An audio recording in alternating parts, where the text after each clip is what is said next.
दोस्तों, रोगों का निवारण यानी अथर्ववेद। अथर्ववेद में स्वास्थ्य को सबसे बड़ा धन माना गया है। इस वेद में शारीरिक, मानसिक और आध्यात्मिक रोगों का वर्णन मिलता है। अथर्ववेद के अनुसार रोग केवल शरीर में नहीं, मन में भी उत्पन्न होते हैं। ईर्ष्या, क्रोध, भय और चिंता भी बीमारी का कारण बनते हैं। अथर्ववेद में जड़ी बूटियों को औषधि का मुख्य आधार बनाया गया है। वनस्पतियों को जीवंत शक्ति माना गया है। कहा गया है कि धरती पर हर रोग की औषधि मौजूद है। तुलसी, नीम, अश्वगंधा जैसे वनस्पतियों का महत्व बताया गया है।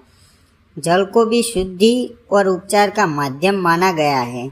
शुद्ध जल से स्नान और सेवन को स्वास्थ्य के लिए बहुत जरूरी बताया गया है। मंत्रों की शक्ति को भी रोग निवारण का साधन माना गया है। सकारात्मक ध्वनि और मंत्र को मन को शांति देते हैं। जब मन शांत हो तो शरीर भी स्वस्थ होने लगता है। अथर्ववेद में प्रार्थना और ईश्वर स्मरण को भी उपचार बताया गया है। आस्था और विश्वास में मानसिक शक्ति बढ़ती है। मानसिक शक्ति से रोगों से लड़ने की क्षमता बढ़ती है। साफ सफाई को बहुत महत्व दिया गया है। स्वच्छ वातावरण रोगों को दूर रखता है।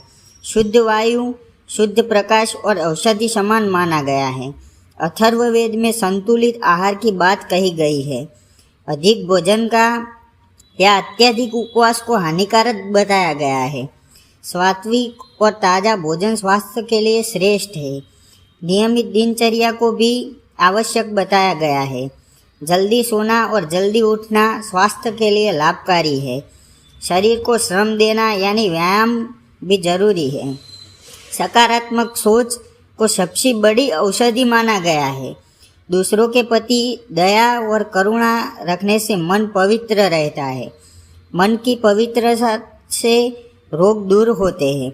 अथर्ववेद सिखाता है कि प्रकृति के साथ संतुलन बनाकर जीना चाहिए।